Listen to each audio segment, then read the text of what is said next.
Morning. I have to make a shaker crown molding for a job.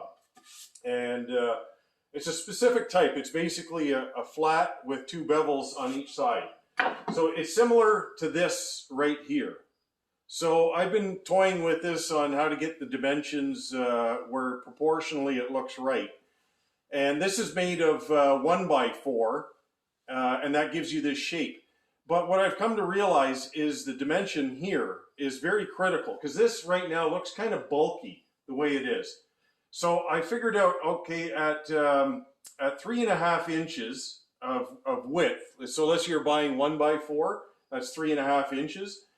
This piece here, instead of it being 5/8, you want that about a 1/2 inch. So 1/2 inch, 1/2 inch, 1/2 inch, and 1/2 inch. And you get that when you cut this at a 45 degree. So this is going to be a multi-step way of cutting this, but I'm going to show you how to make this so that you can make extremely beautiful molding for next to nothing, as opposed to buying it directly from a mill.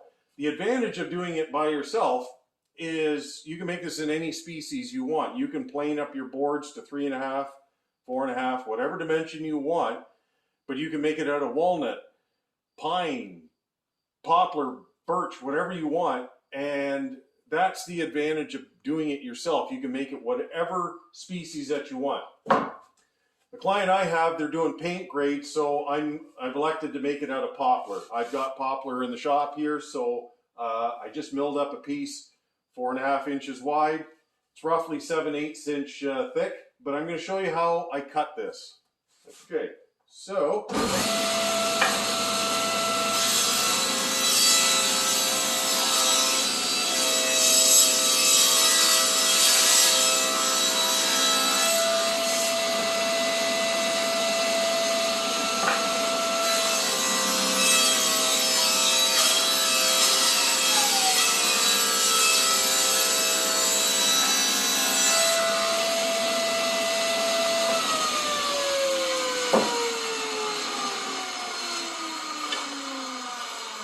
okay, so I beveled it on both sides like this, and what I want to do is now add this back on top. Relax out. Okay, so this crown molding, when it's all said and done, is going to look like that.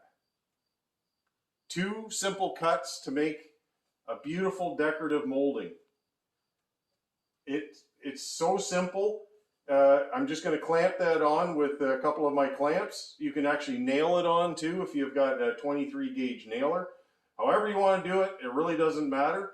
But I'm going to show you the next little step after this. And I've got to pre-miter this whole system together and get it prepped and ready for paint. So I'll take you along on that part as well. But it's basically 2 cuts and done. All right, part 2. Okay, so now that I've cut my pieces, okay, so I've got that. Okay, so that's the back side, that's the front side. This has all been pre-sanded, so even before I mitered it, I gave this a good sand with the orbital sander just on the flat. And I've got these 2 pieces here that are going to be put on like that. What I do is I just give this a light sand just over the miter. Okay, make sure you don't catch an edge because it's sharp, very sharp, very sharp, very sharp. Okay, just on the inside edge. And then what I'm going to do, get my glue, run a bead, okay, all the way down. Okay, this is paint grade, so it doesn't matter if I get a squeeze out. If you're using stain grade, just be aware of how much you're putting on. Okay, I'm using my upholstery stapler, 1/2 inch staples on it again. 23 gauge. You got to get one of these things. Okay, shoot it on.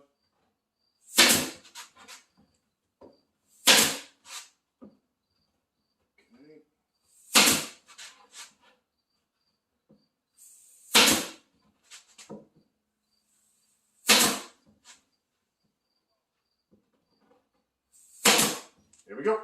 Okay, one side.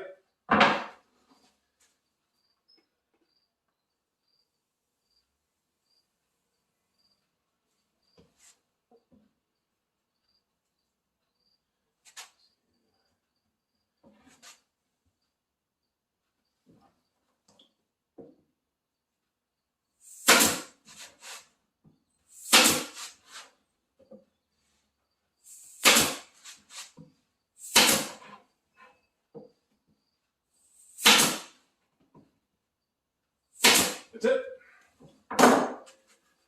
There you have it.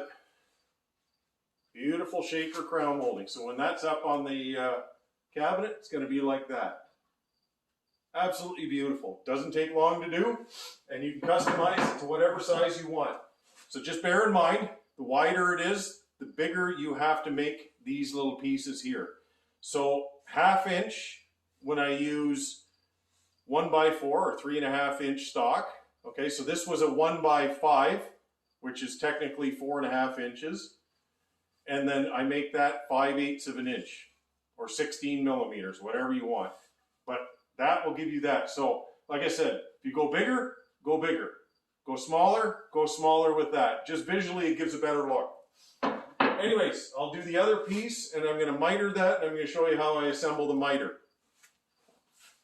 So now, what do I got? Here's basically my molding. I put a cleat on it here.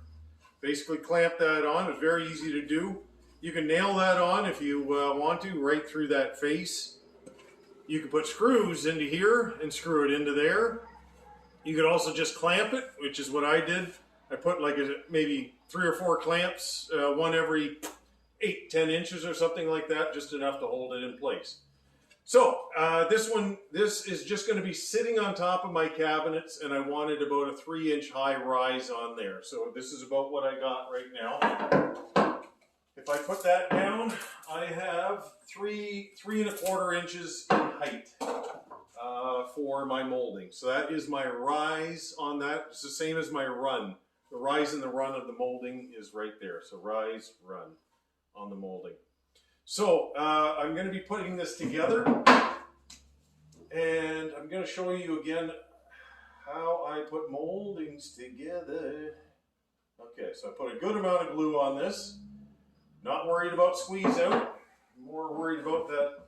I want this to hold really good because crown molding is not much fun when it gets knocked around. Okay, so all I want to do is I'm going to line up my top here. Get that tight, look down at the end here and everything looks good. I got a 1.25 inch nail that I'm using. There we go. Do a crisscross. There we go. Okay. So I got that nailed. Now here's the thing, what I want to do is I want to make sure that this thing is dead, perfect, square. Okay, so I put the square up because once I get it onto the job site, I have no ability to move it. Like, yeah, you could shift it slightly, but the chances are you're going to crack that joint. So I want to make sure that this thing is perfect. So I take my framing square, put it down like that, pull everything nice and tight, and I stitch.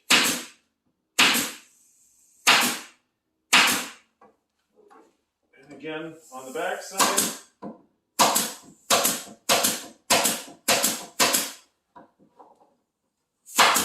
on top. Okay.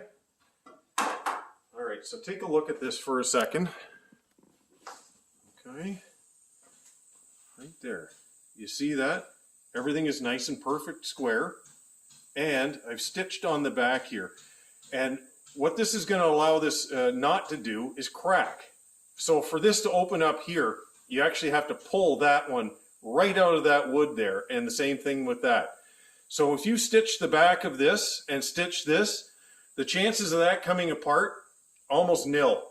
I've had moldings when I've done them like this, and I've had them in locations where the humidity just went absolutely off the charts in August, and I didn't have a joint separate. I could see a little line, but nothing cracked open. So this is how I do it, and I've never, ever had a problem with this. Anyways,